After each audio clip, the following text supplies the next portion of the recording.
Et c'est parce que nous avons suscité tellement d'envieux que tous se sont unis pour nous détruire. Le terme afrocentriste est encore très choquant dans un monde eurocentriste.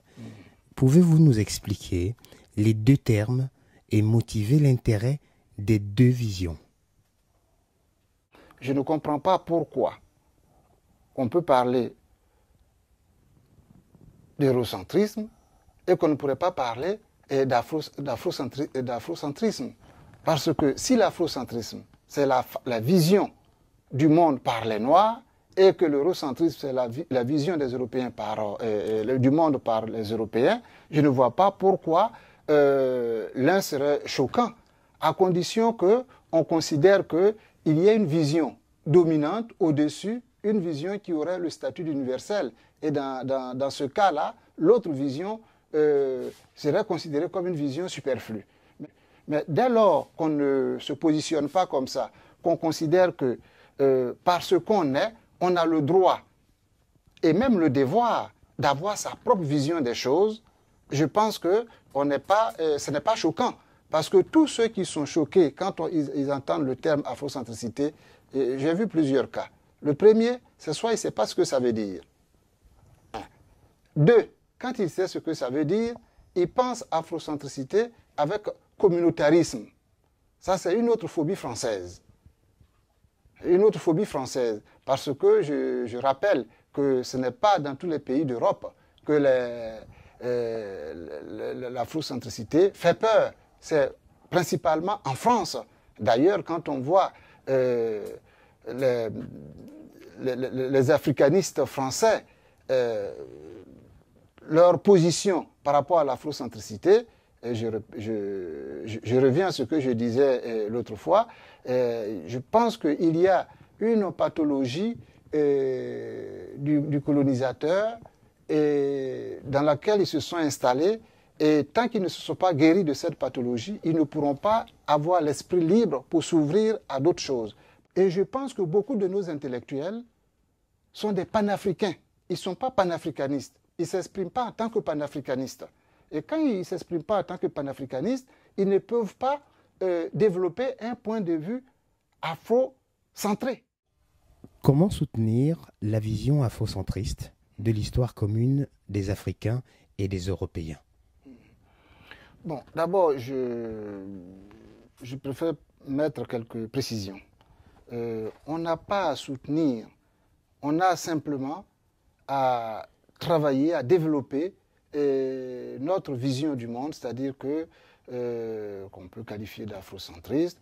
On a à développer, et on l'a à développer dans toutes les écoles, dans beaucoup de manuels, pour que nos enfants, pour que nos institutions travaillent avec nos manuels. Mais tant que les eurocentristes auront le monopole de nos manuels scolaires, auront le monopole des universités, de nos programmes, mais il va de soi qu'ils vont toujours imposer leur point de vue.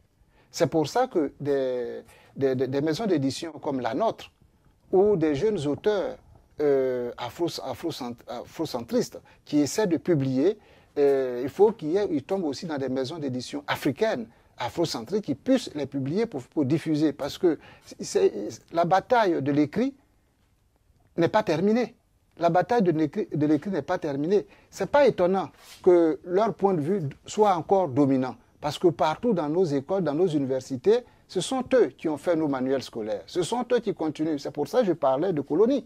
Parce que 50 ans après les indépendances, on serait en droit de penser que tout ce que nous avons au niveau de l'éducation, ça soit vraiment ramené à notre logique afrocentriste.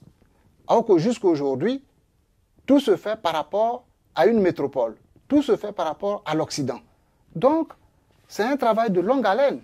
C'est un travail de longue haleine et il faut que nous soyons nombreux à le faire. C'est pour ça que je ne crois pas du tout à cette histoire de post-colonie. Parce que si on était en post-colonie, aujourd'hui, on verrait des initiatives plus nombreuses encore à contester la domination blanche en Afrique. Or, quand on regarde, jusqu'à aujourd'hui, même nos éminents universitaires, ils préfèrent venir dans les universités françaises, américaines ou anglaises pour se faire un nom.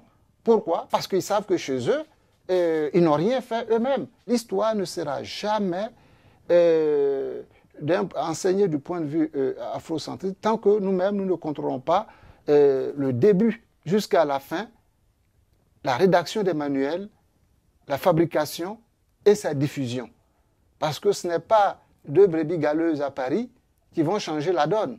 Il faut qu'il y ait une force africaniste sur le continent et ailleurs, hors du continent, pour pouvoir tenir, en tout cas, la distance sur la bataille de l'écrit. Mais si dans un espace comme ici, un petit espace, en plein centre de Paris, nous les Africains, on n'arrive pas à travailler ensemble, on n'arrive pas à s'auto-gérer, imaginons-nous le vaste espace que représente le continent africain, les difficultés qui nous attendent. Donc pour nous, c'est un apprentissage concret du panafricanisme. Donc si déjà dans cet espace, on apprend à se connaître, on apprend à se fréquenter, on apprend à travailler ensemble, c'est déjà un petit pas vers l'apprenons à vivre ensemble et apprenons aussi à construire ensemble.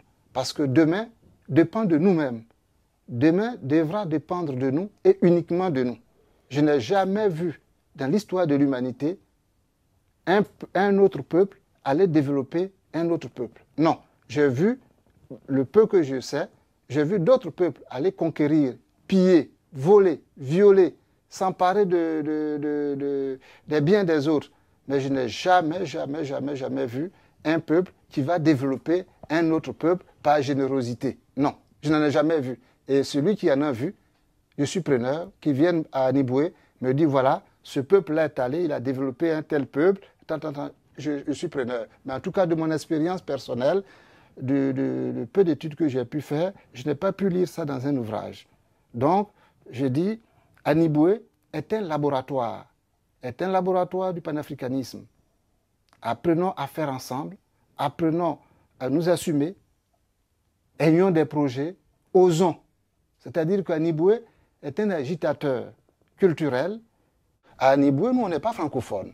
On n'est pas du tout de cette francophonie dont tout le monde se réclame. Parce que je ne connais pas le pays qui s'appelle francophonie. Et je trouve que c'est une aberration. Par exemple, on a beaucoup de frères qui sont des écrivains, qui sont de grands savants, des chercheurs, qui revendiquent leur... je l'ai entendu de ta question même tout à l'heure, qui sont africains, européens, qui sont africains. Non, ça n'existe pas. Tout ça, c'est vraiment... C'est dommage. Je trouve que c'est une perte énorme parce que je n'ai jamais vu des Européens se définir comme des Africains européens, parce que leur arrière-grand-père a colonisé l'Afrique, a colonisé les Antilles et tout ça. Mais les Africains, nous avons cette tendance-là à le revendiquer. Nous sommes nés à Paris.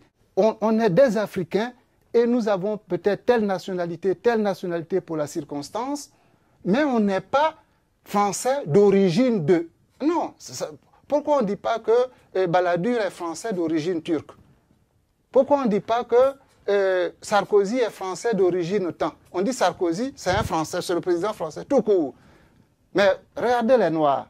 Et chaque fois, ils ont besoin de dire que Barack Obama non, on est français ou on n'est pas français. On est africain ou on n'est pas africain. Mais on peut pas jouer à ce jeu-là. Et quand je vois tous ces parterres d'écrivains qui disent qu'ils ne sont pas écrivains africains, ils sont écrivains francophones ou ils sont écrivains français parce qu'ils sont publiés en France, je dis que ceux-là, on ne peut pas les qualifier de panafricanistes.